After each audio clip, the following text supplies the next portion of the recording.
Oi, gente, quem tá aqui no estúdio da BBC News Brasil em Londres comigo é a Amanda Sadala. Ela dá oficina para crianças e adolescentes de 12 a 18 anos sobre violência sexual em escolas no estado de São Paulo. Ela também treina delegados e delegadas na academia de polícia para lidar com situações de violência doméstica.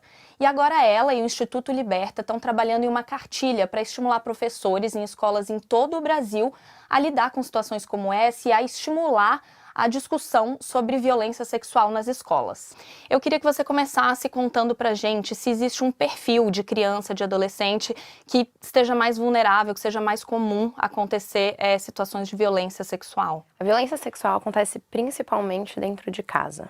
Então, 70% dos casos acontecem dentro de casa e a violência é cometida por pai, avô, tio, enfim, familiares, né? E a violência acontece em todas as classes, com pessoas de todas as cores, mas principalmente quando a gente está falando de classes pobres, crianças que vivem na pobreza, essa violência é ainda mais difícil sair desse ciclo da violência. Por quê? Porque essa criança, ela não tem aonde buscar ajuda, ela não sabe com quem ela deve conversar para pedir essa ajuda. E muitas vezes essa criança sofre essa violência, por exemplo, de um pai, de um padrasto, e a mãe também sofre violência dessa pessoa e a mãe depende financeiramente dessa pessoa. E quando a gente fala sobre meninos, meninas, sobre idade, o que é mais comum? A grande maioria das violências são cometidas contra meninas. A gente tem todo um machismo aí por trás que leva a esse resultado, né? Mas meninos também sofrem violência. E o que eu vejo nas escolas é que os meninos têm ainda mais medo de pedir ajuda. Porque existe essa ideia de que o menino ele não pode pedir ajuda, ele não pode chorar, ele não pode se expressar. Então, o que acontece é que às vezes a gente acha que meninos não sofrem violência, mas na verdade eles sofrem, é que eles não buscam a ajuda. Mas a grande maioria são as meninas, e são meninas muito novas. Recentemente saiu um estudo que mostra que a grande maioria das violências acontecem com meninas menores de 5 anos. E Amanda, você agora está aqui na Inglaterra para fazer um mestrado na Universidade de Oxford, mas você estava imersa, né, nessas oficinas nos últimos meses. Tem alguma história que você possa dividir com a gente que te marcou mais? Eu acho que as histórias, elas seguem, por mais que elas sejam diferentes, tem coisas muito em comum. Eu lembro um momento específico que pra mim foi muito forte, em que eu explicava que violência sexual não necessariamente envolve penetração. Porque a gente tem essa ideia de que estupro tem que ter penetração, e não é verdade. A violência sexual é qualquer tipo de toque com uma conotação sexual que não houve o consentimento da outra parte. E enquanto eu explicava isso, 2 meninas começaram a chorar muito durante a oficina. E depois eu fui conversar com elas e elas viraram e falaram: hoje eu entendi que o que aconteceu comigo é violência. Antes eu não entendia. Eu achava que isso era amor. Por quê? Porque enquanto esse homem fazia isso comigo, ele dizia: é que eu te amo. Você vai recusar o meu amor? É que eu gosto de você. E é isso que por isso que a gente precisa falar de violência sexual na escola, pra gente ensinar que amor é uma coisa e violência é outra. E por isso que eu preciso falar com os jovens, porque senão essa menina vai crescer entendendo que amor é violência e ela vai se envolver com um homem que comete violência contra ela. Tem uma frase que os policiais, uma vez um policial me perguntou assim: mas Amanda, tem uma mulher que aparece na minha delegacia todo mês, dizendo que sofre violência. Cada mês é com um homem. Parece que ela gosta. Sabe aquela frase? Parece que a mulher gosta de apanhar? Ele falava: não é possível. Como que você vai me explicar isso? Eu virei pra ele e falei: isso é uma questão psicológica. Se essa mulher cresceu numa casa em que ela entendeu que amor é violência, que controle é amor, ela vai buscar um parceiro que a controle, que seja violento. É que ela gosta de apanhar? Claro que não, ninguém gosta de apanhar. Mas é porque psicologicamente ela entendeu que isso é uma forma de amor. Então, se eu não explicar para essa mulher, enquanto ela tem 13 anos, que ser violento não é amor, que amor é outra coisa, ela vai crescer com esse tipo de concepção. E a gente precisa quebrar esse ciclo. Se a gente só querer resolver o problema depois que a violência já acontece, a gente vai enxugar gelo. Por isso que a gente precisa falar com os jovens, desde o início. A gente precisa explicar para o homem, explicar para a mulher, para o menino e para a menina o que é amor e o que é violência. E quando você começou a dar essas oficinas, você contou que passou a receber muitos e-mails de professores na tentativa de entender como lidar com isso quando eles se deparam com um aluno numa situação dessa. Antes de qualquer coisa ouça essa criança de forma empática, com cuidado. Eu já ouvi casos, eu presenciei conversas entre professores, um amigo tentando ajudar a amiga, falando assim: mas por que você não disse antes? Se você pergunta por que você não disse antes, essa vítima já começa a se culpar. A vítima de violência sexual já se sente culpada pela violência sofrida. Porque nós, principalmente mulheres, crescemos em uma sociedade em que a gente entende que se você sofre uma violência, é porque você mereceu, é porque sua saia estava curta e por aí vai. Se você vira para esse aluno e fala, mas por que você não me contou antes? Essa culpa que ele já carrega se torna ainda maior. Outra coisa. Existe uma coisa chamada revitimização. O que é isso? É você pedir para a vítima recontar milhares de vezes o que aconteceu. O que acontece na maioria dos casos? O aluno vai lá, essa aluna, Maria, por exemplo, conta para a professora de português que o pai está tocando nela. A professora de português não sabe o que fazer e leva a Maria na sala da direção. Pede para a Maria contar para a diretora. A Maria conta de novo o que aconteceu. A diretora vira e fala, não, isso é caso de polícia. E leva para a polícia. E a Maria de novo tem que contar o que aconteceu. E aí a policial fala, não. Quem tem que ouvir isso é assistente social. E por aí vai. Então a Maria, que confiou na professora de português, foi com ela que ela queria conversar, ela acaba recontando essa história para 5 pessoas. E cada vez que a vítima conta esse trauma, ela revive o trauma. Isso é o que a gente chama de violência institucional, é quando a instituição faz a vítima reviver esse trauma. Então cada vez que ela vai contando, ela vai revivendo. Se essa professora de português ouviu essa história, qual é o papel? A professora de português vai registrar a história para evitar que a Maria reconte. A professora de português vai entrar em contato com a direção e a direção da escola vai entrar em contato com a organização da cidade, daquele município que faz mais sentido. Por exemplo, entra em contato com o conselho tutelar. Se a violência está acontecendo naquele momento, a criança não pode voltar para casa porque ela vai sofrer violência, vai entrar em contato com a polícia. Então, cada cidade tem que ter um fluxo de para quem eu me encaminho. Eu tenho medo eu sou professora, mas eu tenho medo de denunciar e o pai dessa criança saber que fui eu. Liga no Disque 100, o Disque 100 é anônimo. A pessoa não vai saber que você fez a denúncia. Ligue no Disque 100. Não pergunte, você tem certeza que isso aconteceu? Porque quando você sofre uma violência, é tão difícil você admitir para você que isso aconteceu, que às vezes você começa, a própria criança fala, acho que não aconteceu. Não, acho que não aconteceu, na verdade não, porque não quer admitir e sentir essa dor. A primeira coisa que eu falo para qualquer aluno, qualquer aluna que me fala que sofreu violência é, você foi muito forte de conseguir vir até mim e contar o que aconteceu, porque isso não é fácil. Se essa criança, esse adolescente te contou que sofreu violência, e você vai buscar ajuda, explica para ela a ajuda que você vai buscar. Porque quando você sofre uma violência, o que é a violência sexual? É você não ter controle sobre o seu corpo. Alguém passa a ter controle sobre você. Então a gente precisa mostrar para essa criança, ajudar ela a retomar o controle, entender que ela tem direito sobre o corpo dela, que ela tem direito sobre as histórias que ela conta para alguém, que ela tem direito a buscar ajuda e a história dela ser cuidada e não espalhada para as pessoas. Por mais que a gente tenha medo de denunciar, a gente não pode se omitir. A gente não pode saber que tem alguém todo dia sofrendo violência e não fazer nada sobre isso. A gente precisa fazer algo sobre isso. Ainda mais porque se essa criança vem, me conta que tem algo acontecendo e eu não faço nada, o que ela aprende? Que não adianta ela vir pedir ajuda. A gente fala muito pouco sobre exploração sexual. Por quê? Isso. Porque a vítima de exploração sexual não é vista como vítima. A menina que sofre exploração sexual é vista como uma prostituta. E existe uma grande diferença entre uma vítima de exploração sexual e uma prostituta maior de 18 anos. Então, a menina de 14 anos, por exemplo, que fica numa esquina, vai até um carro e diz pro homem, eu faço um programa com você por R$10, é vista como uma prostituta. E a pergunta que eu faço é, quem tá errada nessa história? A menina de 10 anos, de 10, 14, 15, que não entende o que aquele ato significa. Ou que entendeu que é normal ganhar dinheiro através do sexo e vai até o carro e diz, eu faço um programa com você por R$10, ou é o homem que foi lá e topou transar com essa menina por R$10. Quem tá errado nessa história? Então a gente precisa transformar essa mentalidade e entender que a exploração sexual é um crime, não é algo normal e é visto como algo normal. Durante o projeto, eu tive vários casos de alunas que se deram conta de que elas receberam telefonemas de pessoas falando, você quer sair comigo por R$10, fazer um programa comigo? E elas ainda não entendiam que isso era uma violência. E só nas oficinas que elas foram entender, isso é exploração.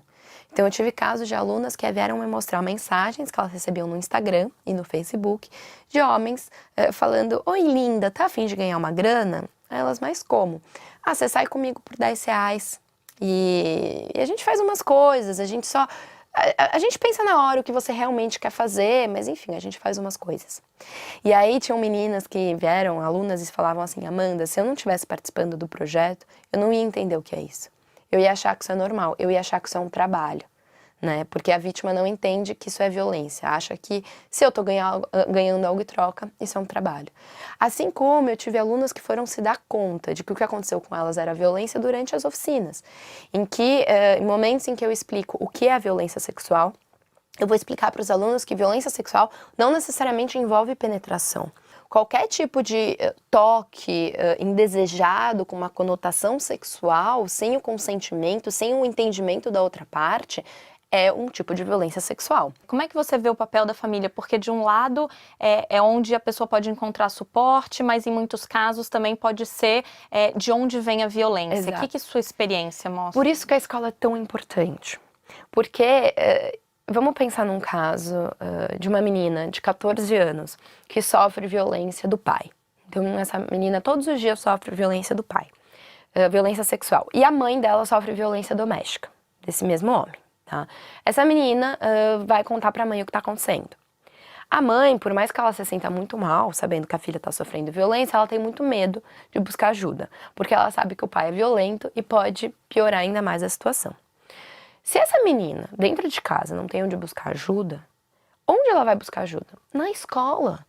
Por isso a escola é tão importante, porque as crianças passam a maior parte do dia na escola, é lá que ela vai buscar ajuda. Por isso que é tão importante a gente entender que não adianta a criança ir buscar ajuda na escola e a escola falar, bom, vou resolver aqui com seus pais.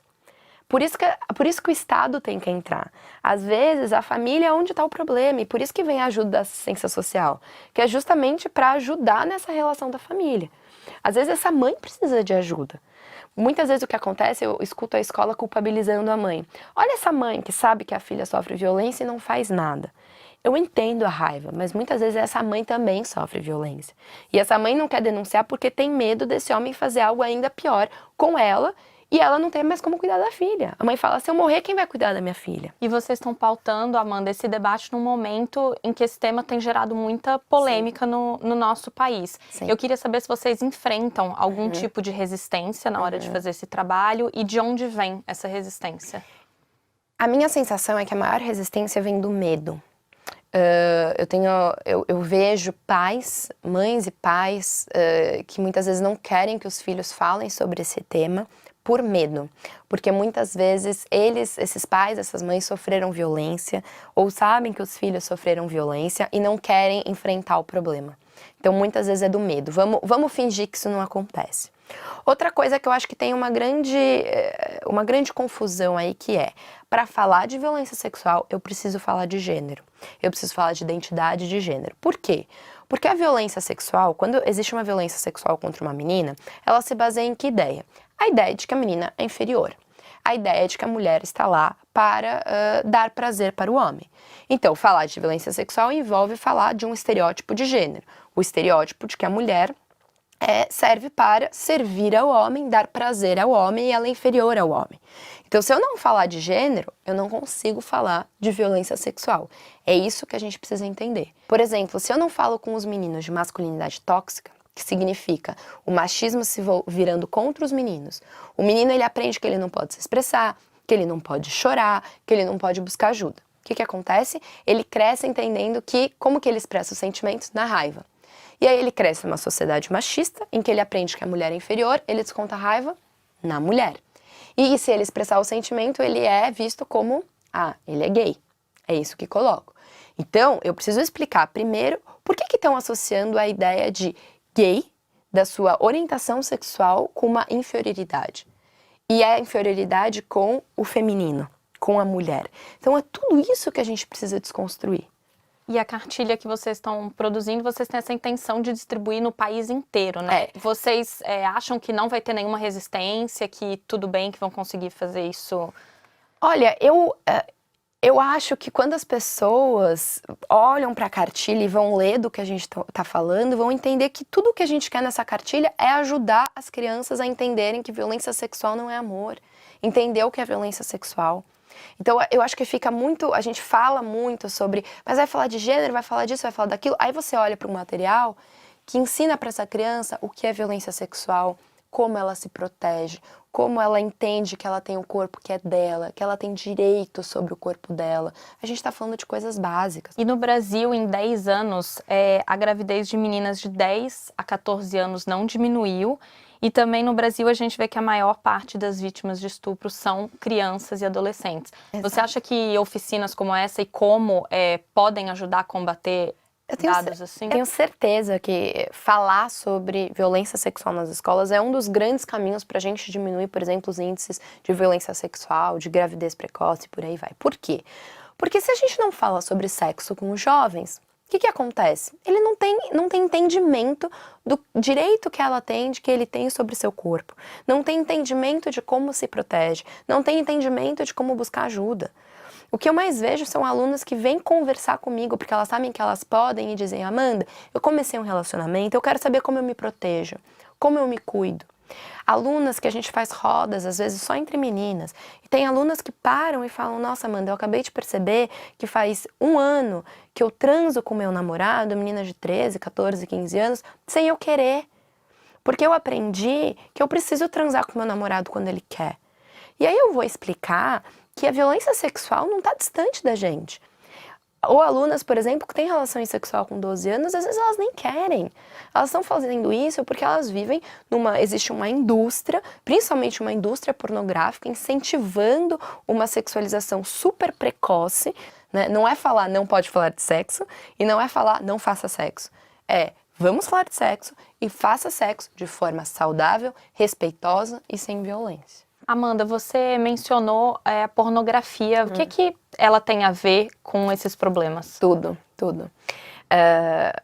Imagina que o João é um menino de 12 anos e ele quer entrar na internet e botar a palavra pornografia. O João quer ver um peito, uma bunda, normal. Um adolescente tem essa curiosidade. Ele entra no Google. O que aparece para ele? Um vídeo que a legenda diz: se você é um homem de verdade, é isso que você tem que assistir. O que é o vídeo? É uma cena de sexo super violenta contra a mulher. O João, ele entende que o que é o sexo? Violência. Estudos de neurologia mesmo, mostram o quanto a pornografia é viciante. A gente tem meninos de 13 anos totalmente viciados em pornografia, assim como um vício à droga. Então esse menino, ele cresce entendendo que a pornografia mostra o sexo que ele tem que praticar. Esse menino vai ter uma relação sexual com uma menina e, na prática, não acontece o que ele viu na pornografia. A pornografia diz que ele vai ter um nível de prazer absurdo, que essa menina vai ter um nível de prazer absurdo, e aí não acontece. E aí esse menino, o que ele faz? Ele força a menina. E o que acontece? Ele é violento com ela e com ele. Onde o menino aprende que ele tem que descontar a raiva sobre ele mesmo? Na menina. Então, se a gente não falar de pornografia, a violência sexual nunca vai parar. A gente precisa falar de pornografia na escola. Eu entro na sala de aula e eu falo: gente, então, a pornografia, os meninos todos estão assim. E as meninas estão assim. Eu lembro um dia em que eu falei: a pornografia é muito violenta. E uma menina levantou a mão e falou: Amanda, eu não tô entendendo, o que quer dizer pornografia violenta? Porque para as meninas essa não é uma realidade, as meninas não têm acesso à pornografia como os meninos. E aí um menino virou para ela e falou assim: como assim você não tá entendendo? É o que meus amigos, ele não disse eu, mas provavelmente, assistem todos os dias. E ele sabia explicar com todos os detalhes o que é uma pornografia violenta. Se a gente não falar sobre pornografia, os meninos vão continuar aprendendo que sexo é violento. E o que você esperava quando você começou a trabalhar com esse assunto e que você, enfim, encontrou de diferente? O que te surpreendeu nessa jornada? Ai, tanta coisa. Eu acho que eu esperava alunos muito resistentes para falar desse assunto, principalmente meninos. E eu encontrei meninos que no começo estavam quietos e não queriam falar sobre esse tema. E aí eu comecei a ir num cantinho e conversar com eles sobre eles, perguntar da vida deles e do pessoal deles. E eu encontrei vários meninos que não queriam falar sobre violência porque as mães sofrem violência. E eu achava que eles não queriam falar sobre isso porque eles estavam reproduzindo um machismo. É é um machismo, né? O machismo deles não quererem expressar os sentimentos. Mas eu acho que o que mais me surpreendeu foram os meninos. Eu encontrei meninos que quando eu sentei com eles e fui conversar e eles começaram a se permitir expressar os sentimentos, eles foram virando pra mim falando, nossa, Amanda, eu tô vendo como eu às vezes sou agressivo com a minha namorada do jeito que o meu padrasto é com a minha mãe. Agora eu tô repensando isso. Por que eu tô fazendo isso? Né? Eu me surpreendi com meninos que viravam pra mim e falavam, caramba, eu acabei de perceber o quanto eu tô sendo machista. Amanda, eu tô percebendo o quanto eu nunca chorei. E nas oficinas eu posso chorar, eu posso me expressar. Né? A gente tem números de suicídio entre meninos altíssimos. Se a gente não falar sobre machismo entre os meninos, eu comecei esse trabalho muito focado nas meninas. E claro que a minha prioridade são as meninas, porque são as que mais sofrem. Mas eu entendi que se eu não conversar com os meninos, as meninas vão continuar sofrendo violência. Né? E eu preciso entender que esse menino comete a violência muitas vezes porque ele sofreu e porque ele entendeu que ele não pode expressar os sentimentos, então ele expressa na raiva. A gente precisa conversar com os meninos.